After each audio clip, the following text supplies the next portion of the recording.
He is known by many names: Hikang Da-Sheng, Shi Ho, Sun Wukong, or simply the Monkey King.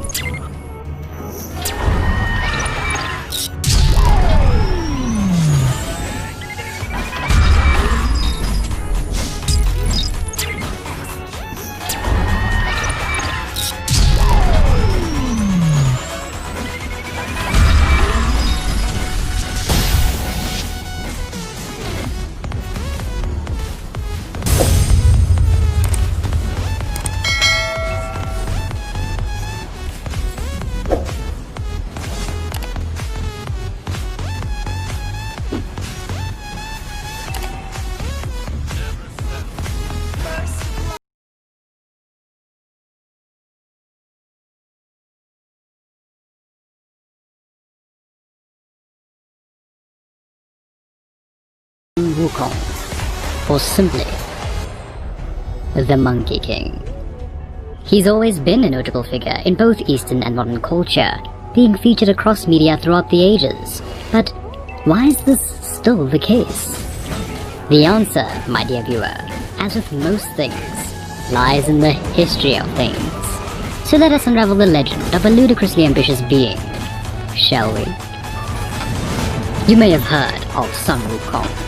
He's a prominent character featured in the epic 16th century novel written by Wu Cheng-en, Journey to the West, one of the 4 great books of classical Chinese literature.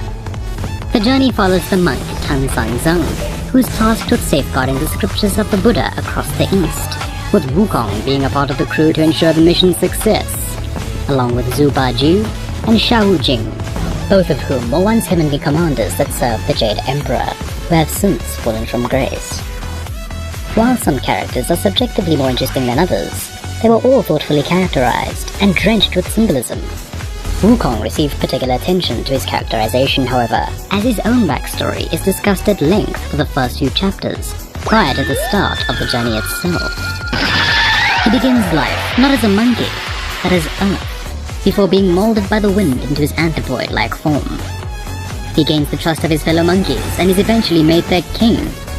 He quickly becomes a formidable force by demonstrating his strength and cunning to the world, which intimidated beasts and kings alike, making them ally themselves with Wukong for fear of his immeasurable power and unpredictable nature.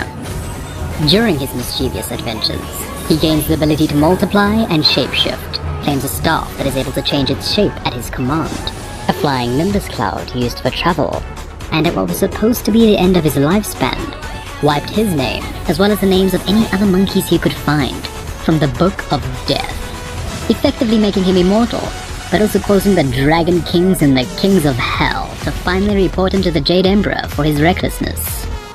In order to make him a more manageable threat, the Jade Emperor bestows upon Sun Wukong a place amongst those in heavenly society that has the lowest possible position of stable boy.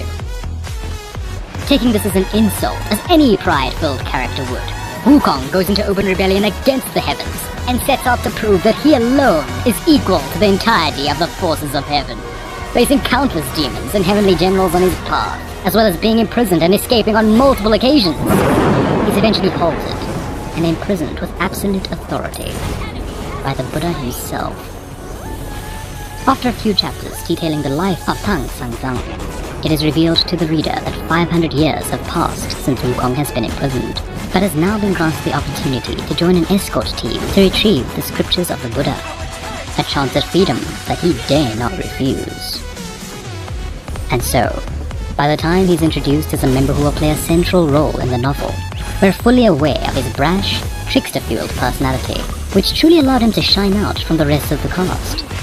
After facing many trials and hardships over the course of the novel, Wukong finally receives true immortality through attaining Buddhahood, a transformation meant to awe us as we witness a mischievous personality humble themselves, and in the process, achieve enlightenment. Which leads to a pivotal point of introspection, the purpose of the novel itself. While somewhat cryptic in nature, the novel guises itself as a fantasy adventure, while in reality, it's a story on the transformation of Buddhism, from its conceptualization to its refinement. You see, Buddhism was inherently derived from Hinduism, with the former slowly spreading throughout the Asian peninsula during the 3rd century. While Chinese Buddhism in particular contained elements of the philosophical stances that originated from India, it had also absorbed many elements of Confucianism and Taoism, Taoism being a spiritual and naturalistic outlook on life, contrasted with Confucianism, which has a more rationalistic and humanistic approach to one's existence. The introduction of Buddhism greatly assisted with stabilizing the Rowdy region, despite a majority of the Indian philosophies being lost in translation. However, an individual aimed to change this. A few centuries later, during the Tang dynasty, the Chinese monk Xuanzang, motivated to bring about insight, yet against the wishes of the emperor, left the capital city Chang'an in the year 1629 and traveled across China to the Indian subcontinent in order to seek insight. A few years passed, and despite being banished by the emperor for leaving, upon Xuanzang's return, he had received the complete support of the emperor to establish monasteries dedicated to translating the scriptures he had brought back. Fast forward a few hundred years, and with increased understanding concerning the original scriptures, and in an effort to maximize the ideology's reach, Journey to the West was conceived as a retelling of the quest, which served as a gateway to inspire self-introspection, or for the non-aware reader, casually banter about the journey-turned-legend. Additionally, the novel's emphasis on the bureaucratic structure system of the heavens reflects the structure of Imperial Chinese society during the Ming Dynasty, which created a semblance of reality for well-read citizens of the era to recognize and relate to, with elements of Confucianism adding layers of thought-provoking insights grounded in reality, while the magical and naturalistic elements of Taoism surrounded the core truth of the journey over layers of fantasy. It becomes evident through reading the novel, however, that all these elements combine together to persuade us to see the disillusions within our own lives, thus heralding the teachings of Buddhism, and subtly imploring the reader to open the eyes to its teachings, but not forcing them down such a path, as that would defeat the very purpose of the ideology itself. What we've just discussed is why the novel is held in such high regard from a cultural and historical standpoint. However, the structure and ground style of Journey to the West has also made it a source of inspiration for writers aiming to tell interesting stories.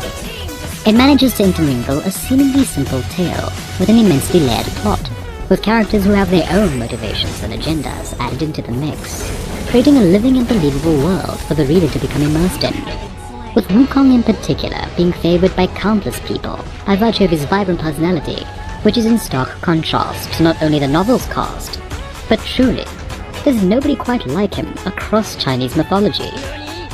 It's also worth noting that his character arc forms the basis for a commonly used writing structure, the hero's journey.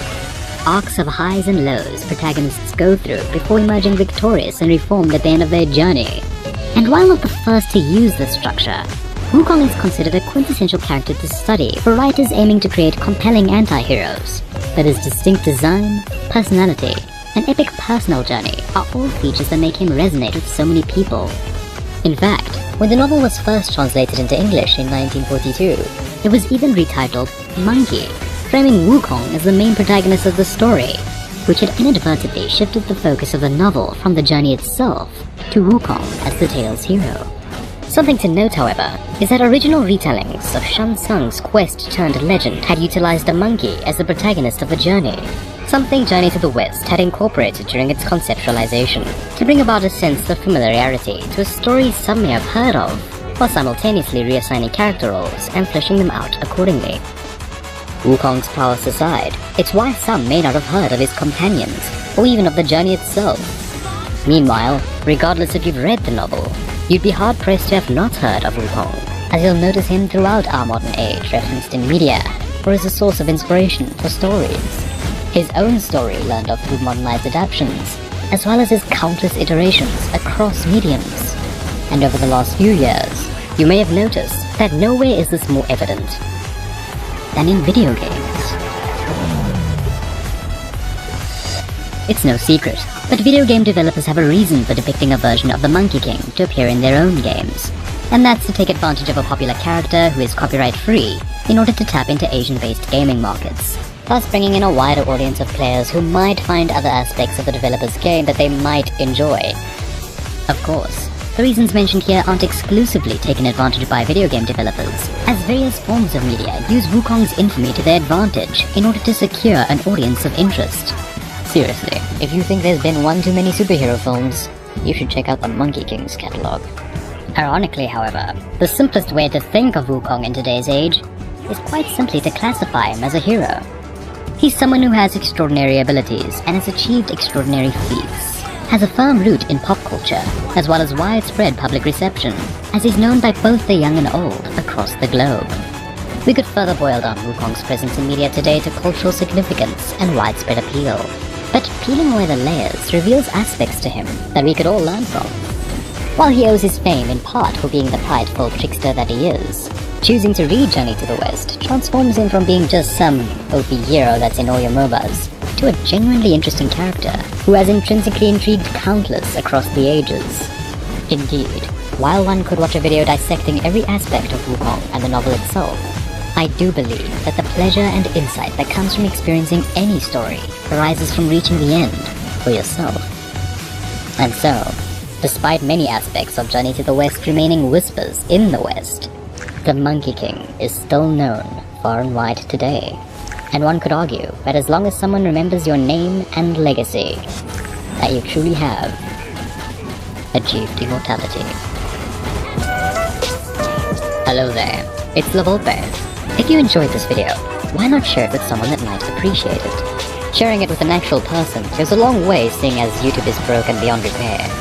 In order to keep things brief, there was a lot of things I chose to omit discussing in this video. However, I do have a Patreon, just like all the other fools trying to make $1 from making videos. So if you're feeling like supporting the development of this channel, consider checking it out, and you'll be rewarded with additional insight. Until next time, farewell, and thanks for watching.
Kick. Hey.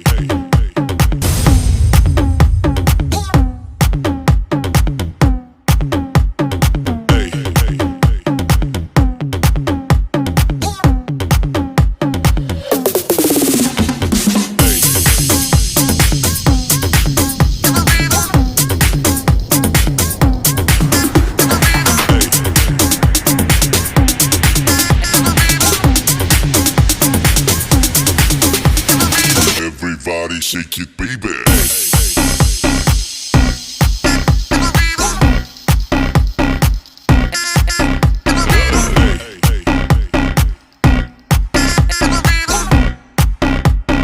Everybody shake it, baby.